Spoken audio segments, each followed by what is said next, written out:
All welcome back to my channel. ಎಲ್ಲರೂ ಹೇಗಿದ್ದೀರಾ? ಎಲ್ಲರೂ ಚೆನ್ನಾಗಿದ್ದೀರಾ ಅಂತ ಭಾವಿಸ್ತಾ ಇದ್ದೀನಿ. ಲಾಸ್ಟ್ ವಿಡಿಯೋದಲ್ಲಿ ನಾವು ಲೇಪಾಕ್ಷಿ ಟೆಂಪಲ್ಗೆ ಹೋಗಿದ್ವಿ. ಹಾಗೆ ಜಟಾಯುನ ರೀಚ್ ಮಾಡಿ ಅದೆಲ್ಲ ದರ್ಶನ ಮಾಡಿಕೊಂಡು ಫೈನಲಿ ನಾವು ಮಂತ್ರಾಲಯಕ್ಕೆ ಬಂದು ತಲುಪಿದ್ವಿ. ಮಾರ್ನಿಂಗ್ ಟು ಈವ್ನಿಂಗು ಟ್ರಾವೆಲಿಂಗ್ ತುಂಬ ಟಯರ್ಡ್ ಅನ್ನಿಸ್ತು. ಸಾಕು ಅಂತ ಅನಿಸಿದ್ರು ಆದರೆ ಆ ಸನ್ನಿಧಾನಕ್ಕೆ ಬಂದಮೇಲಂತೂ ತುಂಬ ಅಂದರೆ ತುಂಬ ಎನರ್ಜಿ, ತುಂಬ ಖುಷಿ ಆಯಿತು ಅಂತಲೇ ಹೇಳ್ಬೋದು. ಆ ಮಂತ್ರಾಲಯಕ್ಕೆ ಎಂಟ್ರಿ ಆದ ತಕ್ಷಣವೇ ಆ ವೈಬ್ಸೇ ಒಂಥರ ಖುಷಿ ಅಂತ ಹೇಳ್ಬೋದು. ಅದನ್ನು ಯಾವ ರೀತಿ ಎಕ್ಸ್ಪ್ಲೇಷನ್ ಮಾಡೋಕ್ಕೆ ಆಗಲ್ಲ. ನಾವು ಆಲ್ರೆಡಿ ಇವಾಗ ನೋಡಿ ರಾಘವೇಂದ್ರ ಮಠಕ್ಕೆ ರೀಚ್ ಆಗಿದ್ದೀವಿ. ಇದು ಮೇನ್ ಎಂಟ್ರೆನ್ಸು. ನೋಡೋಕ್ಕೆ ತುಂಬ ಚೆನ್ನಾಗಿ ಕಾಣ್ತು. ಆದರೆ ನಾವಿನ್ನೂ ಫ್ರೆಶ್ ಅಪ್ ಆಗಿರಲಿಲ್ಲ. ಹೋಗಿ ರೂಮ್ಗೆಲ್ಲ ಹೋಗಿ ಫ್ರೆಶ್ ಅಪ್ ಆಗಿ ಬರಬೇಕಲ್ವ. ಅದಕ್ಕೋಸ್ಕರ ಇಲ್ಲೇ ನೋಡಿ ತುಂಬ ಸ್ವಲ್ಪ ಅಷ್ಟು ದೂರದಿಂದ ಇಲ್ಲಿಗೆ ಬಂದಿದ್ದಕ್ಕೂ ಒಂಥರ ಖುಷಿ ಆಯಿತು ಅಂತಲೇ ಹೇಳ್ಬೋದು. ಫೈನಲಿ ರೂಮ್ 1 ಮಂತ್ ಮುಂಚೆನೇ ಬುಕ್ ಮಾಡ್ಕೊಂಡಿದ್ವಿ. ಇದು ರಾಘವೇಂದ್ರ ಮಠಕ್ಕೆ ಸೇರಿರೋದಂತಹ ರೂಮ್ಗಳೇ. ಚಾರ್ಜಸ್ ಎಲ್ಲ ಸ್ವಲ್ಪನೇ ಕಡಿಮೆ, ಏನು ಜಾಸ್ತಿ ಎಲ್ಲ, ರೇಂಜಸ್ ಎಲ್ಲ ಏನೂ ಇಲ್ಲ. ನಿಯರ್ ಬೈ ನಾವು ರೂಮ್ ಹತ್ರ ಬಂದಾಗ ಈ ಥರ ಒಂದು ಕಲ್ಯಾಣಿ ಥರ ಎಲ್ಲ ಮಾಡಿದರು. ಬಟ್ ಒಳಗಡೆ ಎಲ್ಲ ಅಲೋವೆಲ್ಲ ಏನಿಲ್ಲ. ಎಂಟ್ರಿ ಆದ ತಕ್ಷಣ ಇದೊಂದು ವ್ಯೂ ಪಾಯಿಂಟ್ ನೋಡಿದ್ದು ತುಂಬ ಖುಷಿ ಆಯಿತು. ರಥದಿರೋದಾಗಿರ್ಬೋದು, ಆ ನೀರು ಚುಮ್ತಾ ಇರೋದಾಗಿರ್ಬೋದು, ತುಂಬ ಚೆನ್ನಾಗಿತ್ತು ಅಂತಲೇ ಹೇಳ್ಬೋದು. ಅದಾದಮೇಲೆ ರೂಮ್ ಹತ್ರ ಹೋಗಿದ್ವಿ. ಇಲ್ಲಿಂದ ಒಂದು ವ್ಯೂ ತೊಗೊಳ್ತಾ ಇದ್ದೀನಿ. ಆ ಗಿಡದಲ್ಲೆಲ್ಲ ಹೂಗಳು ಬಿಟ್ಟಿತ್ತು. ಅದೆಲ್ಲ ಒಂದು ವೀಡಿಯೋ ಕ್ಯಾಪ್ಚರ್ ಮಾಡಿಕೊಂಡೆ. ಏನೋ ಒಂಥರ ಮನಸ್ಸಿಗೆ ತುಂಬ ಖುಷಿ ಆಯಿತು ಅಂತಲೇ ಹೇಳ್ಬೋದು.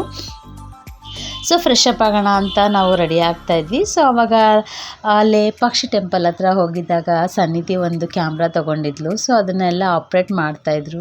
ಫೈನಲಿ ತುಂಬ ಚೆನ್ನಾಗಿದೆ ಅಂತಲೇ ಅನ್ನಿಸ್ತು. ಲೈಟೆಲ್ಲ ಆಫ್ ಮಾಡಿದ್ಮೇಲೆ ಈ ಥರ ಕ್ಲಿಕ್ಕಿಂಗ್ ಮಾಡ್ಕೊಳ್ತಾ ಇದ್ಲು. ಚೆನ್ನಾಗಿ ಖುಷಿ ಪಡ್ತಾಯಿದ್ಲು. ಓಕೆ, ಒಂದು ಚೆನ್ನಾಗಿರೋದೇ ತೊಗೊಂಡಿದ್ದೀನಿ ಅಂತ ತುಂಬ ಹ್ಯಾಪಿಯಾಗಿದ್ಲು. ಫೈನಲಿ ಯಾವುದೋ ಒಂದು ಯೂಸ್ಫುಲ್ ಆಗಿರೋದೊಂದು ತೊಗೊಂಡ್ಲಲ್ವ ಅಂತ ನನಗೂ ಖುಷಿ ಆಯಿತು. ಎಲ್ಲ ಮುಗಿಸ್ಕೊಂಡ್ವಿ, ರೆಡಿ ಆಗ್ತಾಯಿದ್ದೀವಿ. ಈಗ ದರ್ಶನಕ್ಕೆ ಹೋಗ್ಬೇಕಲ್ವಾ. ಇವತ್ತು ನಾವಿಲ್ಲಿ ಬರೋದಕ್ಕೆ ಆಲ್ರೆಡಿ 6:45 ಆಗಿತ್ತು. ರೆಡಿಯಾಗಿ ಎಲ್ಲ ಹೊರಡೋದಕ್ಕೆ 7:30 ಅಂತಲೇ ಹೇಳ್ಬೋದು. ಹೋಗೋಣ ಅಂತ ಇವಾಗ ರೆಡಿಯಾಗಿ ಮೂವ್ ಆಗ್ತಾ ಇದ್ದೀವಿ. ಎಲ್ಲರೂ ರೆಡಿ ಆದ್ವಿ. ಏನು ಫ್ರೆಶ್ ಅಪ್ ಒಂದು ಮಾಡ್ಕೊಂಡ್ವಿ ಅಷ್ಟೇ. ಎಲ್ಲ ರೆಡಿಯಾಗಿ ಹೋಗೋಣ ಅಂತ ಹೋದ್ವಿ. ಸನ್ನಿಧಿ ಒಂದು ವೀಡಿಯೋ ಮಾಡ್ಕೊಳ್ಳೋಣ ಅಂತ ಅಲ್ಲೋಗಿ ನಿಂತ್ಕೊಂಡ್ಲಲ್ವ. ಹಾಗೆ ಹೋಗಿ ಒಂದು ವೀಡಿಯೋ ಮಾಡ್ಕೊಳ್ತಾ ಇದ್ದೀನಿ. ಇದು ಬಂದು ರಾಘವೇಂದ್ರ ಸ್ವಾಮಿದು ಮಠ ಬಂದು ನಿಯರ್ ಬೈನೇ ಇದೆ. ವಾಕಬಲ್ ಡಿಸ್ಟೆನ್ಸ್ ಅಂತಲೇ ಹೇಳ್ಬೋದು. ತುಂಬ ದೂರ ಏನು ರೂಮ್ ಮಾಡಿರಲಿಲ್ಲ, ತುಂಬ ಹತ್ರನೇ ಇತ್ತು. ನಮಗೆ ವಾಕಬಲ್ ಹೋಗೋದಕ್ಕೆ ತುಂಬ ಈಸಿ ಅನ್ನಿಸ್ತು. ತುಂಬ ಹತ್ರನೇ ಆಗಿರೋದ್ರಿಂದ ನಮಗೇನು ಅಷ್ಟು ಕಷ್ಟ ಆಗಿಲ್ಲ. ತುಂಬ ಲಾಂಗ್ ಓಡಾಡಬೇಕು ಅಂತೆಲ್ಲ ಅನ್ನಿಸ್ಲಿಲ್ಲ. ಹಾಗೆ ಹತ್ರ ಇರೋದ್ರಿಂದ ಅಲ್ಲೇ ಮತ್ತೆ ಇನ್ನೊಂದು ವೀಡಿಯೋ ಒಳಗಡೆದೆಲ್ಲ ನೀಟಾಗಿ ಒಂದು ವ್ಯೂ ಮಾಡಿಕೊಂಡೆ. ತುಂಬ ಚೆನ್ನಾಗಿತ್ತು ಅಂತಲೇ ಹೇಳ್ಬೋದು. ಬಟ್ ಇದು ರಾತ್ರಿ ಹೊತ್ತು ಮಾತ್ರ ತುಂಬ ಚೆನ್ನಾಗಿ ಕಾಣುತ್ತೆ. ಮಾರ್ನಿಂಗ್ ಇಷ್ಟು ವೈಬ್ಸ್ ಬರೋಲ್ಲ ಅಂತ ಅಂದ್ಕೊಂಡಿದ್ದೀನಿ. ನೈಟ್ ಆಗಿರೋದ್ರಿಂದ ನೋಡೋದಕ್ಕೆ ಲೈಟಿಂಗ್ ಜೊತೆ ಎಲ್ಲ ತುಂಬ ಚೆನ್ನಾಗಿತ್ತು. ದರ್ಶನ ಮಾಡೋಣ ಅಂತ ಹೋಗ್ತಾ ಇದ್ದೀವಿ. ಹೋಗ್ತಾ ಇರ್ಬೇಕಾದ್ರೆ ವಾಲಲ್ಲೆಲ್ಲ ಪ್ರತಿಯೊಂದರಲ್ಲೂ ಒಂದು ಗೋಲ್ಡನ್ ಪೇಂಟ್ ಮಾಡಿ ಒಂದು ಡಿಸೈನ್ ಆಗಿ ಒಂದೊಂದು ಕ್ಷೇತ್ರದ ಏನೇನು ಇರುತ್ತಲ್ಲ ಅದರದ್ದೆಲ್ಲ ಮಾಡಿದರು. ಅದಾದ ತಕ್ಷಣ ರಾಘವೇಂದ್ರ ಸ್ವಾಮಿದು ಒಂದು ಮಂತ್ರಾಲಯಕ್ಕೆ ಹೋದರೆ ಇದೊಂದು ನೋಡಿದ್ರೆ ಕಣ್ಣು ತುಂಬಿಕೊಳ್ಳೇಬೇಕು ಅಂತ ಅನ್ನಿಸ್ತಲ್ವ. ತುಂಬ ಚೆನ್ನಾಗಿತ್ತು. ಹೇಗೆ ಅಂದರೆ ಅಲ್ಲಿ ಒಂದು ವೈಬ್ಸು ಹೇಳೋಕ್ಕಂತೂ ಸಾಧ್ಯನೇ ಇಲ್ಲ. ಅಲ್ಲಿ ಹೋದರೆ ಮಾತ್ರ ಅದು ಅನುಭವ ಎಲ್ಲರೂ ತೊಗೊಳಕ್ಕಾಗುತ್ತೆ ಅಂತಲೇ ಹೇಳ್ಬೋದು. ಇವಾಗ ದರ್ಶನ ಮಾಡೋಣ ಅಂತ ಒಳಗಡೆ ಎಂಟ್ರಿ ತೊಗೊಳಕ್ಕಿಂತ ಮುಂಚೆ ನೋಡ್ತಾ ಇರ್ಬೋದು ಎಷ್ಟು 1000 ಜನ ಇದ್ದಾರೋ ಗೊತ್ತಿಲ್ಲ. ಎಲ್ಲ ದರ್ಶನ ಮಾಡಿ ಬಂದು ಕೂತಿದ್ದಾರೋ, ಎಲ್ಲ ದರ್ಶನಕ್ಕೆ ಹೋಗೋಕ್ಕೆ ಅಂತಲೇ ಕಾಯ್ತಾ ಇದ್ದಾರೋ. ಒಟ್ಟಿನಲ್ಲಿ ಏನಿದೆ ಅದು ರಾಘವೇಂದ್ರ ಸ್ವಾಮಿ ಮಠ ಫುಲ್ಲು ಉದ್ದ ಇಷ್ಟು ದೊಡ್ಡದೊಂದು ವರಾಂಡ ಇದೆ ಅಲ್ಲ, ಆದರೂ ತುಂಬ ಜನ ತುಂಬ್ಕೊಂಡಿದ್ರು. ನಮಗಂತೂ ತುಂಬ ಖುಷಿ ಆಯಿತು. ರೆಡಿಯಾಗಿ ಬಂದ್ವಿ. ಇನ್ನೂ ನಮ್ಮ ಅತ್ತೆ ಎಲ್ಲ ಅವ್ರು ಬಂದಿರಲಿಲ್ಲ ಅಂತ ವೆಯ್ಟ್ ಮಾಡ್ತಾಯಿದ್ವಿ. ಇವಾಗ ದರ್ಶನಕ್ಕೆ ಹೋಗೋಣ ಅಂತ ಹೋಗ್ತಾ ಇದ್ದೀವಿ. ಎಲ್ಲ ಮುಂದೆ ಹೋಗ್ತಾಯಿದ್ರು. ನಾನೇ ಸ್ವಲ್ಪ ಲಾಸ್ಟಲ್ಲಿ ಹೋಗ್ತಾ ಇರೋದು. ನೋಡಿದ್ರೆ ಒಳ್ಳೆ ಸ್ವರ್ಗಕ್ಕೆ ಹೋಗ್ದಂಗೆ ಅಂತಲೇ ಅನಿಸ್ಬಿಡ್ತು. ಅದೇನೋ ಒಂಥರ ಖುಷಿ. ನಿಜವಾಗ್ಲೂ ನಾನಂತೂ ತುಂಬ ವರ್ಷಗಳಿಂದ ಅಂದ್ಕೊಂಡಿದ್ದದ್ದು ರಾಘವೇಂದ್ರ ಸ್ವಾಮಿಯನ್ನು ದರ್ಶನ ಮಾಡಬೇಕು. ಪ್ರತಿಯೊಂದು ಧರ್ಮಸ್ಥಳ ಆಗಿರ್ಬೋದು ಎಲ್ಲ ಕ್ಷೇತ್ರಗಳನ್ನ ನೋಡಿದ್ವಿ. ಬಟ್ ನೋಡಿ ಅದೇ ಟೈಮ್ ಕರೆಕ್ಟಾಗಿ ಬೆಳ್ಳಿ ರಥ ಬರ್ತಾಯಿತ್ತು. ಒಂದೇ ಒಂದು ರಥ ಬರ್ತಾಯಿತ್ತು. ಇನ್ ಟೈಮ್ ನಾವು ಒಳಗಡೆ ಹೋದ ತಕ್ಷಣವೇ ರಾಘವೇಂದ್ರ ದರ್ಶನ ಸಿಕ್ತು ಅಂತಲೇ ಹೇಳ್ಬೋದು. ಯಾರಿಗೆಲ್ಲ ಅದೃಷ್ಟ ಇರುತ್ತೆ ಅಲ್ವಾ, ಸೊ ಅಂದ್ಕೊಂಡೇ ಇರೋದಿಲ್ಲ ಅಂಥದ್ದು ಒಂದು ಅನಿರೀಕ್ಷಿತವಾಗಿ ಯಾವ್ದಾರ ಒಂದು ನಾವು ನೋಡಿದಾಗ ಅದರಲ್ಲಿ ಸಿಗೋ ಆನಂದನೇ ಬೇರೆ ಅಂತ ಅನ್ನಿಸ್ಬಿಡ್ತು. ತುಂಬ ಖುಷಿ ಆಯಿತು. ಒಂದು ರಥ ಹೋಗ್ತಾಯಿತ್ತು, ಅದರ ಹಿಂದೆ ಸಾಲಾಗಿ ಜನ ಹೋಗ್ತಾಯಿದ್ರಲ್ವ, ಸೊ ಏನೋ ಒಂಥರ ವೈಬ್ಸ್ ಚೆನ್ನಾಗಿತ್ತು. ಸೊ ಅದೊಂದು ದರ್ಶನ ಮಾಡ್ಕೊಂಡ್ವಿ. ಸೊ ಸಾಲಲ್ಲಿ ನಿಂತ್ಕೊಂಡ್ವಿ ದರ್ಶನ ಮಾಡೋಣ ಅಂತ. ಆವಾಗಲೂ ತುಂಬ ಜನನೇ ಇದ್ದರು ಅಂತಲೇ ಹೇಳ್ಬೋದು. ಸೊ ಇಲ್ಲಿ ನಮ್ಮ ಸಾಂಸ್ಕೃತಿಕ ಉಡುಗೆಗಳು ಏನಿದೆ ಅದನ್ನು ಮಾತ್ರ ಹಾಕೊಳ್ಳೋದಕ್ಕೆ ಅವಕಾಶ ಇದೆ ಅಂತಲೇ ಇಲ್ಲಿ ಪದ್ಧತಿ ಇರೋದು. ಸೊ ಹಾಗೆ ಲೈನಲ್ಲಿ ನಿಂತ್ಕೊಂಡಿದ್ವಿ ದರ್ಶನ ಮಾಡೋಣ ಅಂತ. ಹಾಗೆ ಮತ್ತೆ ಇನ್ನೊಂದು ರೌಂಡು ಬೆಳ್ಳಿ ರಥದಲ್ಲಿ ತೇರು ಎಳೆದುಕೊಂಡು ಹೋದ್ರಲ್ವ. ಸೊ ಮತ್ತೆ ಡೋಲುಗೆಲ್ಲ ಮತ್ತೆ ಬರ್ತಾ ಇದ್ದಲ್ಲ, ಮತ್ತೇನು ಬರ್ತದೆ ಅಂತ ಕ್ಯೂರಿಯಾಸಿಟಿಯಾಗಿ ನೋಡ್ತಾ ಇದ್ವಿ. ಬೆಳಗ್ಗೆಯಿಂದ ನಾವು ಜರ್ನಿ ಮಾಡಿ ಬಂದಿದ್ದು ರಾಘವೇಂದ್ರ ದರ್ಶನ ಮಾಡೋಕ್ಕಿಂತ ಒಳಗಡೆ ಬಂದ ತಕ್ಷಣವೇ ಬೆಳಗ್ಗೆಯಿಂದ ಮಾಡಿದಷ್ಟು ಟ್ರೈನ್ಸು ಗಾಡಿ ಕೊಟ್ಟಿರೋದು ಎಲ್ಲ ಹೋಗ್ಬಿಟ್ಟು ಅಂತ ಹೇಳ್ಬೋದು. ಸೊ ಅದಾದಮೇಲೆ ನೋಡಿ ಚಿನ್ನದ ರಥದಲ್ಲಿ ಬರ್ತಾ ಇದ್ದಾರಲ್ವ, ದರ್ಶನ ಮಾಡಿಕೊಂಡು ತುಂಬ ಖುಷಿ ಆಯಿತು. ಎರಡನೇ ದರ್ಶನ. ಸೊ ಏನಪ್ಪ ಇವತ್ತು ವಿಶೇಷ ಅಂತ ನನಗೆ ಗೊತ್ತಾಗಿಲ್ಲ, ಬಟ್ ಕಲ್ಯಾಣೋತ್ಸವ ಅಂತ ಹೇಳಿದ್ನಲ್ಲ, ಸೊ ಅದ್ರದ್ದೇ ರಥಗಳನ್ನೆಲ್ಲ ಇಟ್ಕೊಂಡು ಬರ್ತಾಯಿದ್ರು. ನಮ್ಮ ಎದುರುಗಡೆನೇ ಆ ರಥ ನಡೆಸಿದಾಗಂತೂ ಅದಕ್ಕಿಂತ ಖುಷಿ ಏನೂ ಇಲ್ಲ ಅಂತಲೇ ಹೇಳ್ಬೋದು.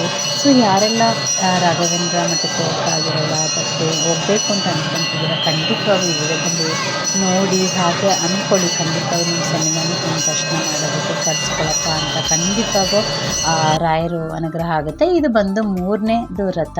ನಾವು ಒಳಗಡೆ ದರ್ಶನಕ್ಕೆ ಅಂತ ಹೋಗಿದ್ದಾಗ ಇದು 3ನೇ ರಥ. ಒಟ್ಟು 3 ರಥಗಳನ್ನ ಅವರು ಹೇಳಿದ್ರು. ಸೊ ಎಲ್ಲ ಫೈನಲಿ ದರ್ಶನ ಎಲ್ಲ ಮುಗಿಸ್ಕೊಂಡು ಆಯಿತು. ಬಂದು 7:15 ಬಂದು 8 ಗಂಟೆ 8:15 ದರ್ಶನ ಫುಲ್ಲು ಮುಗಿಸ್ಕೊಂಡೇ ಬಿಟ್ವಿ. ದರ್ಶನನೇ ಆಗೋಯಿತು. ತುಂಬ ಖುಷಿ ಆಯಿತು ಅಂತಲೇ ಹೇಳ್ಬೋದು. ಸೊ ಎಲ್ಲ ಆದಮೇಲೆ ಜನ ತಕ್ಕ ಮಟ್ಟಿಗಿದ್ದರು, ತುಂಬ ರಶ್ಶು ಇಲ್ಲ. ಯಾಕೆಂದರೆ ತುಂಬ ವರಾಂಡ ದೊಡ್ಡದಾಗಿರೋದ್ರಿಂದ ಜನ ಜಾಸ್ತಿ ಇರೋದು ಅಷ್ಟೇನು ಗೊತ್ತಾಗಲಿಲ್ಲ. ಇದು ಬಂದು ದರ್ಶನ ಎಲ್ಲ ಆದಮೇಲೆ ಹಾಗೆ ಒಂದು ವಿಡಿಯೋ ಕ್ಯಾಪ್ಚರ್ ಮಾಡ್ಕೊಳ್ತಾ ಇದ್ದೀನಿ. ಸೊ ಇಲ್ಲಿ ಲೈನಾಗಿ ನಿಂತ್ಕೊಂಡಿದ್ರು, ಪ್ರಸಾದ ಕೊಡ್ತಾರೆ. ಎಲ್ಲರಿಗೂ ಗೊತ್ತಲ್ವಾ, ರಾಯರ ಮಠಕ್ಕೆ ಹೋದರೆ ಮಂತ್ರಾಕ್ಷತೆ ಕೊಡ್ತಾರಲ್ವ, ಸೊ ಅದನ್ನೆಲ್ಲ ತೊಗೊಳ್ಳೋಣ ಅಂತ ಲೈನಾಗಿ ನಿಂತ್ಕೊಂಡಿದ್ರು. ನಾವು ಕೂಡ ಹಾಗೆ ಮಂತ್ರಾಕ್ಷತೆನ ತೊಗೊಳ್ತಾ ಇದ್ದೀವಿ. ಹಾಗೆ ಮಂತ್ರಾಕ್ಷತೆನೆಲ್ಲ ತೊಗೊಂಡು ಇನ್ನೊಂದು ಸತಿ ವಿಡಿಯೋ ಕ್ಯಾಪ್ಚರ್ ಮಾಡ್ಕೊಳ್ತಾ ಇದ್ದೀನಿ. ಸೊ ಏನೋ ಒಂಥರ ಖುಷಿ ಆಯಿತು. ಬಟ್ ನಾವು ಯಾವುದೇ ದೇವ್ರ ದರ್ಶನ ಮಾಡೋಕ್ಕೆ ಹೋದರೂ ಜನಗಳು ಈ ಥರ ಇದ್ದಾಗಲೇ ಅದರದ್ದು ವೈಬ್ಸ್ ಜಾಸ್ತಿ ಅಂತಲೇ ಹೇಳ್ಬೋದು. ಕಾದು ದರ್ಶನ ಮಾಡಿದಾಗ ಅದರ ಎಫೆಕ್ಟು ತುಂಬ ಇರುತ್ತೆ ಅಂತ ಅಲ್ವಾ. ಸೊ ಅದಕ್ಕೋಸ್ಕರ ಬೇಗ ದರ್ಶನ ಆಗಿಬಿಟ್ರೆ ನಮ್ಗೆ ಅದ್ರದ್ದು ಫೀಲಿಂಗ್ ಸ್ವಲ್ಪ ಕಡಿಮೆ ಅಂತಲೇ ಹೇಳ್ತೀವಿ. ಸೊ ಎಲ್ಲ ಆದಮೇಲೆ ನೋಡಿ ಲಾಸ್ಟ್ ಒಂದು ವ್ಯೂ ತೊಗೊಳ್ಳಿ ಬರ್ತಾ ಇದ್ದೀನಿ. ಎಷ್ಟು ಜನ ಅಂದರೆ ಎಣ್ಸಕ್ಕೆ ಒಂದು ಲಕ್ಷಾಂತರ ಜನ ಇದ್ದಾರೆ ಅಂತಲೇ ಹೇಳ್ಬೋದು. ಹಾಗೆ ಆ ದ್ವಾರದಿಂದ ಫುಲ್ಲು ಲೈನಾಗಿ ಲೈಟಿಂಗ್ಸ್ ಹಾಕಿರ್ಬೋದು. ಪ್ರತಿಯೊಂದು ಕ್ಷೇತ್ರದಲ್ಲಿರುವಂಥ ಕೆತ್ತನೆಗಳನ್ನೆಲ್ಲ ಸೈಡ್ ವಾಲಲ್ಲೆಲ್ಲ ಮಾಡಿದ್ದಾರೆ. ತುಂಬ ಖುಷಿ ಆಯಿತು. ಏನೋ ಒಂದು ಸ್ವರ್ಗದಂತಿರೋವಂಥ ಪ್ರಪಂಚಕ್ಕೆ ಬಂದುಬಿಟ್ಟಿದ್ದೀವಿ ಅಂತ ಅನ್ನಿಸ್ತಿತ್ತು. ನಮ್ಮನೆಯವರಂತೂ ನೀನು ಏನು ಇಷ್ಟೊಂದು ಖುಷಿ ಪಡ್ತಿದ್ಯಾ ಅಂತ ಅವ್ರಿಗೆ ಖುಷಿ ತಡ್ಕೊಳಕ್ಕಾಗ್ತಿರ್ಲಿಲ್ಲ. ಯಾಕೆಂದರೆ ತುಂಬ ವರ್ಷಗಳಿಂದ ಇಲ್ಲಿಗೆ ಹೋಗಬೇಕು ಅಂತ ನಾನು ಕೇಳಿದ್ದುಂಟು. ಸೊ ಎಲ್ಲ ಆದಮೇಲೆ ಇಲ್ಲಿ ಒಂದು ಮಂಚಾಲಮ್ಮ ಸನ್ನಿಧಿ ಅನ್ನೋದಿದೆ. ಇದು ಎಂಟ್ರೆನ್ಸಲ್ಲೇ ನಮಗೆ ಮಠದಲ್ಲೇ ಹೊರಗಡೆನೂ ದರ್ಶನ ಮಾಡ್ಬೋದು, ಇಲ್ಲಾಂದರೆ ಒಳಗಡೆಯಿಂದನೂ ಸಹ ದರ್ಶನ ಮಾಡ್ಬೋದು. ಬಟ್ ನಾವಿಲ್ಲಿ ದರ್ಶನ ಮಾಡ್ಕೊಂಡಾದಮೇಲೆ ಮತ್ತೆ ಇನ್ನೊಂದ್ಸತಿ ಒಳಗಡೆ ಹೋಗಿ ದರ್ಶನ ಮಾಡ್ಕೊಂಡು ಬಂದೆ. ಬಟ್ ಅದರ ವಿಡಿಯೋ ಎಲ್ಲ ಏನು ಮಾಡ್ಕೊಳ್ಳಿಲ್ಲ. ಸೊ ಕುಂಕುಮ ಎಲ್ಲ ತೊಗೊಂಡು ಸರಿ ಮತ್ತೆ ಇನ್ನೊಂದ್ಸತಿ ನಾನು ಮಗಳು ಎಲ್ಲರೂ ಅದರ ಏನಿದೆ ಅದು ನಮಗೆ ವೈಬ್ಸ್ ಅಂತ ಹೇಳ್ತೀವಲ್ಲ ಅದನ್ನೆಲ್ಲ ಕಣ್ಣು ತುಂಬಿಕೊಂಡೆ. ಹಾಗೆ ರಾಯರದೊಂದು ಮಠದೊಂದು ಒಳ್ಳೆ ಒಂದು ನೋಡೋಕ್ಕೆ ಚೆಂದವಾಗಿ ಕಾಣ್ತಿರುವಂಥ ಒಂದು ವಿಡಿಯೋ ಮಾಡ್ಕೊಳ್ಳೋಣ ಅಂತ ಮಾಡ್ಕೊಳ್ತಾ ಇದ್ದೀನಿ.